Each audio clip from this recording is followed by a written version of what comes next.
BJP ने अपने manifesto के अकॉर्डिंग भारत से धारा 370 हटाई, अयोध्या में राम मंदिर का निर्माण कराया और अब जब लॉ कमीशन ऑफ इंडिया भारतीय लोगों से और साथ ही साथ विभिन्न धार्मिक संगठनों से यह सुझाव मांग रही है यूनिफॉर्म सिविल कोड के संदर्भ में उनके व्यक्तिगत सुझाव, तो अब यह कयास लगाई जा रही है कि जल्द ही भारत में यूनिफॉर्म सिविल कोड अर्थात समान नागरिक संहिता भी लागू हो जाएगी।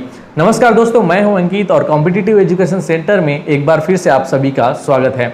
आज की इस वीडियो में हम लोग बात करने वाले हैं समान नागरिक संहिता या यूनिफॉर्म सिविल कोड क्या है, भारतीय संविधान में इससे रिलेटेड अनुच्छेद के बारे में बात करेंगे और साथ ही साथ यह भी देखेंगे कि भारत में कई समुदाय के लोगों द्वारा इसका विरोध क्यों किया जा रहा है और यूनिफॉर्म सिविल कोड के आ जाने से इसमें क्या क्या परिवर्तन होने वाले हैं भारत के संदर्भ में, इस पर चर्चा करेंगे।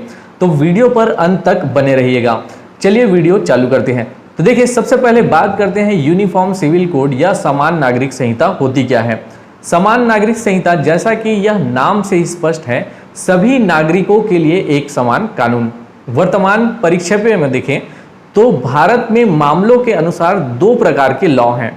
एक क्रिमिनल लॉ जो फौजदारी मामलों के लिए या आपराधिक मामलों के लिए कहें, और दूसरा होता है सिविल लॉ या दीवानी मामलों के लिए। ठीक है, तो ये दो प्रकार के लॉस भारत में अभी चलते हैं।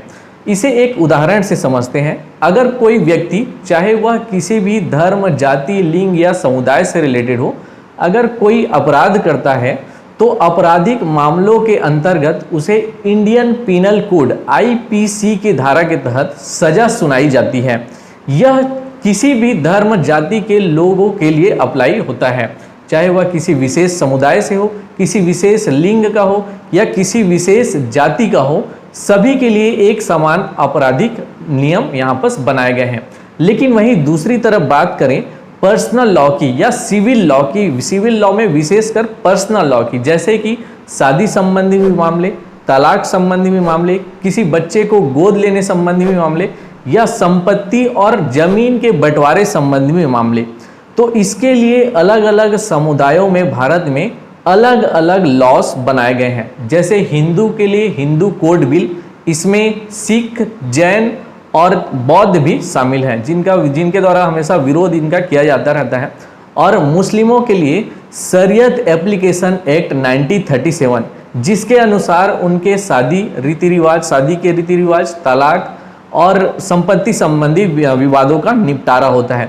तो एक तरफ हम देखते हैं कि जैसे क्रिमिनल लॉस के लिए IPC के तहत उनके लिए एक कानून है, जबकि जो दीवानी मामले हैं या कहें सिविल मामले हैं, उनके लिए अलग अलग धर्मों के अनुसार अलग अलग लॉ है। तो अब भारत की जो सरकार है वो इन्हीं अलग अलग पर्सनल लॉ को हटाकर एक लॉ लाना चाहती है, जिसे कहा जा रहा है समान नागरिक संहिता या यूनिफॉर्म सिविल कोड। आशा करता हूं कि ये आपको समझ में आया होगा। अब हम लोग बात करते हैं संविधान में इससे जुड़े आर्टिकल के बारे में।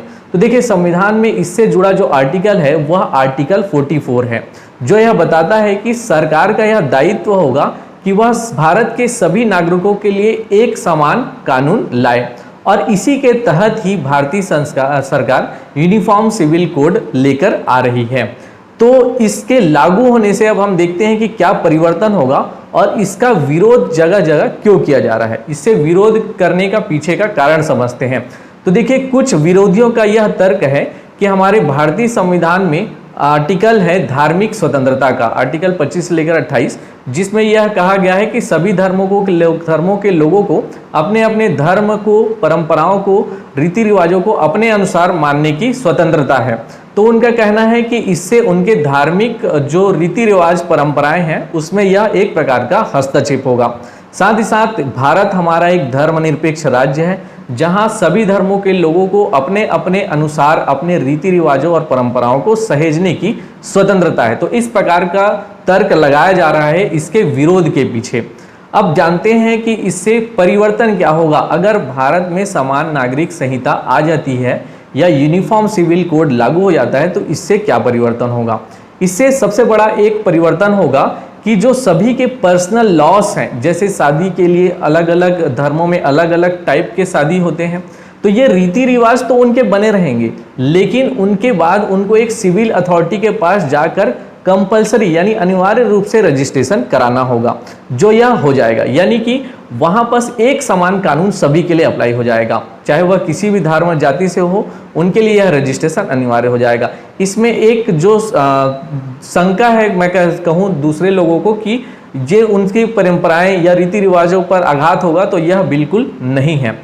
दूसरा, एक समान कानून सभी के लिए लागू हो जाने से उनके जो भूमि संबंधी विवाद है या जो पुत्र गोद लेने संबंधी विवाद है, भूमि के बंटवारे संबंधी विवाद है, उन सभी के लिए एक ही कानून यहाँ पर आ जाएगा। तो आशा करता हूँ ये पूरी चीज़ें आपको समझ में आई होंगी।